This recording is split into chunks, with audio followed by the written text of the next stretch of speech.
नमस्कार दर्शकों, आप देख रहे हैं जन धमाका न्यूज। मैं आपका अनुसंवाददाता आर के रोशन, किशनगंज बिहार से। आज हमारी मुलाकात मत्स्य विभाग के प्रोफेसर से हो रही है। चलिए मिलकर बातें करते हैं किस रोगों को लेकर ये विशेष रिसर्च कर रहे हैं। नमस्कार सर, आपका स्वागत है जन धमाका न्यूज में। नमस्कार, जन धमाका के सभी व्यूअर्स को हमारे कॉलेज ऑफ फिशरीज किशनगंज की तरफ से स्वागत है। आज हमारे कॉलेज ऑफ फिशरीज की टीम यहाँ पर आई हुई है। एक्चुअली हमारे कॉलेज की तरफ से एक प्रोजेक्ट चल रहा है जिनमें हम ये अपने सीमांचल एरिया के जो 3 ज़िले हैं जिसमें किशनगंज, पूर्णिया और अररिया में अधिकाधिक रूप में पाए जाने वाले रोगों के बारे में विश्लेषण करना है और उनका निराकरण कैसे हो सकता है, कैसे हमारे किसान बंधु उसको समय रहते हुए अपने रोगों को रोक सकते हैं, इन पर हमारा विशेष रिसर्च और अभियान चल रहा है। इसके लिए हमारे साथ-साथ हमारी टीम की सदस्या डॉक्टर सुदेशना सरकार हैं। जी, आपका स्वागत है जन धमाका न्यूज में।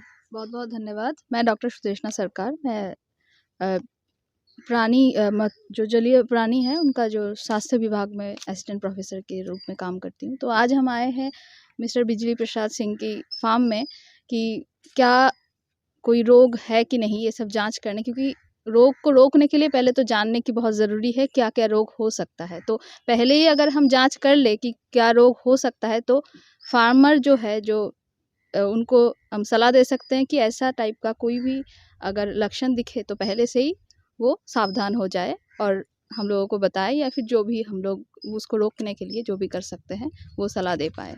तो इसीलिए अररिया, किशनगंज और ये सब डिस्ट्रिक्ट पूर्णिया में हम ये 3 डिस्ट्रिक्ट को हम सिलेक्ट किए हैं कि हम क्या रोग यहाँ पे होते हैं मीठा पानी की मछलियों में।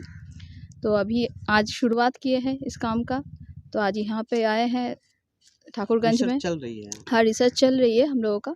तो अभी जांच चलेगा, फिर हम एक कंक्लूजन में आएंगे कि क्या-क्या रोग इस इलाके में हो सकता है और इसको रोकने के लिए पहले से हम क्या-क्या प्रिपरेशन लेना बहुत ज़रूरी है, ये हम फार्मर को सलाह दे सकें।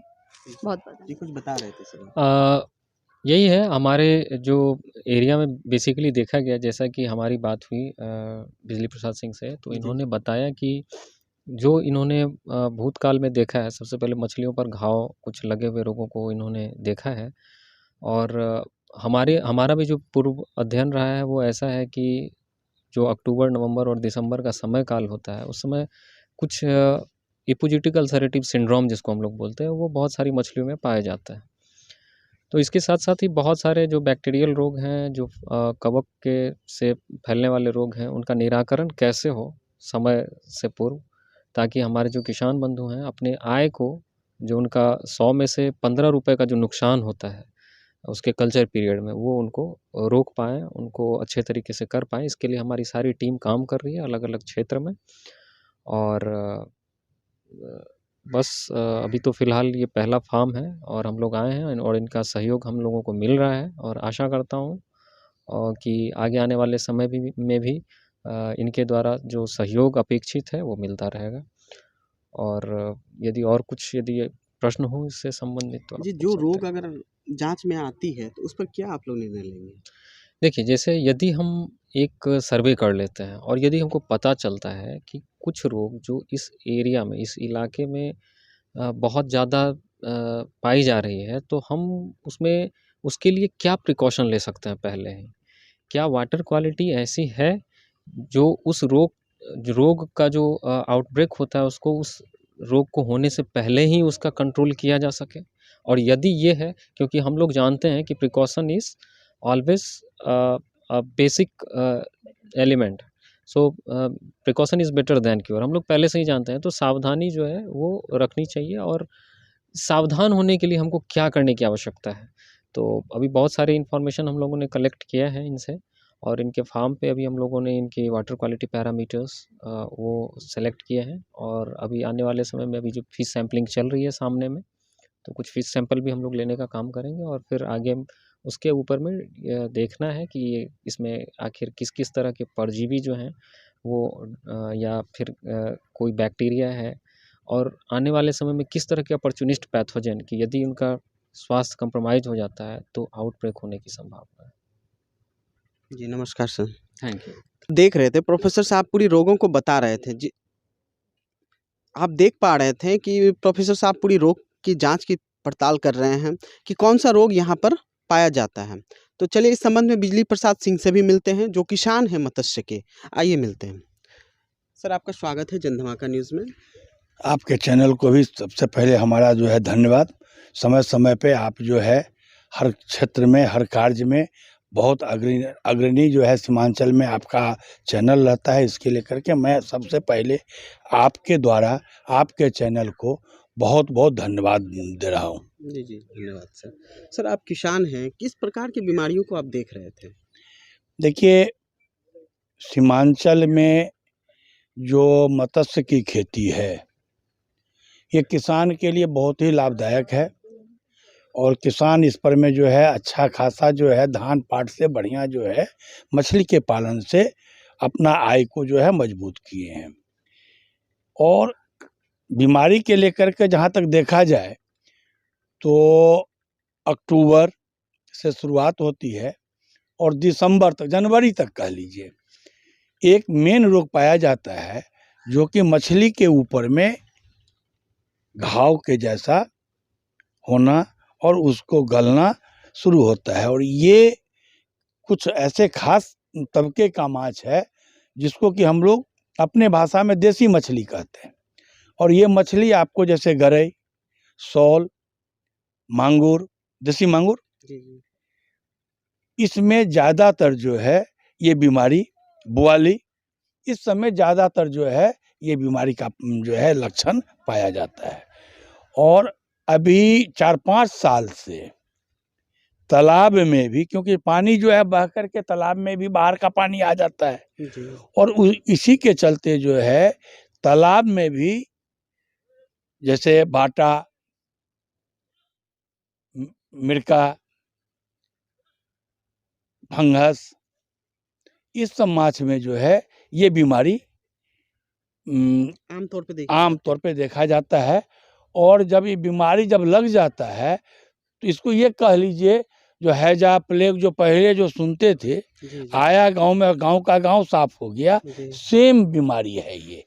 अगर एक को लग गया, अगर सही टाइम पे अगर इसका इलाज नहीं हुआ तो इसका इलाज असंभव हो जाता है। ये सारी मछलियाँ मर जाती है, मतलब सड़ जाती है।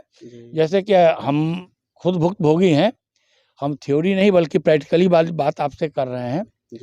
अगले वर्ष 2019-20 20-21 नहीं, 21-22, 19-20, 2019-20 में हम तालाब का देखरेख अपने से कुछ कम कर दिए, माने एकदम टोटल हम कम कर दिए थे। तो अपना देखरेख नहीं रहने के चलते यहाँ पे स्टाफ के ऊपर में रह गया, स्टाफ सही से उसका देखरेख नहीं किया और ये बीमारी नहीं होगा तालाब में अगर किसान एक्टिव रहे तो हम एक्टिव थे नहीं, हम थे ही नहीं। घाव लगना शुरू हुआ और जब ये घाव चरम सीमा पे आ गया तब जाके हमको जानकारी मिली। तो नतीजा साफ कराने में हमको करीब 2 लाख रुपए से बेसी जो है मजदूरी देना पड़ा। तो काफी लॉसों का सामना करना पड़ा। 10 लाख से ऊपर का जो है मछली हमारा मरा, जिसको कि हमको मिट्टी के नीचे बेचना नहीं, उस मिट्टी मछली को बेचना समझ लीजिए समाज के साथ साथ धोखा देने वाली बात होती है। तो उसको मिट्टी में गाड़े, समझ नहीं। किस किस प्रजाति के आप मछलियों को पालन करते हैं? हमारे यहाँ करीब सब मछली हम रखते हैं।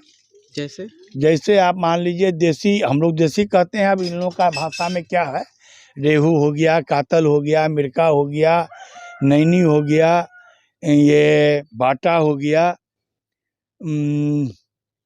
ये लदनी हो गया। ये एक देसी मछली के लाट में हम लोग लेते हैं इसको। अब आ जाइए अदर में आइए तो फंगस, देसी में और भी मछली है जैसे ग्लास कप, बिकेट, रेहू, ये सब मछली करते हैं। चीतल भी है हमारे पास में। फंगस का भी खेती हम किए हुए हैं, देसी मांगुर का भी खेती है, टेंगरा मछली का भी खेती है। ये सारी मछली का खेती है हमारे पास। क्या आपको प्रॉफिट होता है इसमें? बगैर प्रॉफिट का कौन करेगा, बगैर प्रॉफिट का कौन समय देगा आज के दिन। इस दौर में तो लाभ चाहिए ही चाहिए। चाहिए। और मैंने आपको तो शुरुआती दौर में ही कहा, जो किसान को मछली के खेत व्यवसाय में जो प्रॉफिट है वो अदर में नहीं। अगर आप किसान हैं तो आप तालाब के मेड़ पे गाछ लगा लीजिए, फलदार गाछ लगा लीजिए, जो मैंने लगाया हुआ हूँ। जी, जी। आम है, लीची है, नींबू है, सागवान है, मोहगनी है, नीम है, तेजपत्ता है, तो केला है। मेड़ पर में ये हो गया। आप अपने तालाब पे मवेशी रख लीजिए, मुर्गी रख लीजिए, बत्तख रख लीजिए, इस सब से भी आपको आय है। आप तो सबसे पहले वाली बात, अगर आप किसान हैं तो आपको शुद्ध खाने के लिए आपको अपने घर से जो प्रोडक्ट होगा वो शुद्ध मिलेगा। अगर मार्केट से अगर आप ही दूध अगर खरीद के खाते हैं तो आपको शुद्ध दूध नहीं मिलता है। तो ये सब चीज़ है। किसान को आज के दिन डेवलप करने के लिए सबसे बड़ा अगर ये है तो किसान का जो है मछली पालन, और उस आड़ पे मछली के आड़ पे अदर चीज़ आप बकरी पालन कर लीजिए, उसी आल पे मुर्गी पालन कर लीजिए। आप देख लीजिए यहाँ सामने में मुर्गी है, अपना बेचने के लिए नहीं है, खाने के लिए। देख लीजिए देसी मुर्गी है, कड़कनाथ मुर्गी है। जी, जी। है तो आपको अपने के लेकर के आपके जो है समृद्धि में भी ये वृद्धि लाएगी। जी, बहुत-बहुत धन्यवाद बिजली जी। आपको भी बहुत-बहुत धन्यवाद। जिस तरह आप देख रहे थे, मैं ग्राउंड ज़ीरो से हमेशा रिपोर्ट करता रहता हूँ। हेलो। पुनः मिलता हूँ आपका संवाददाता आर के हाँ, रोशन, बहुत- किशनगंज, बिहार से।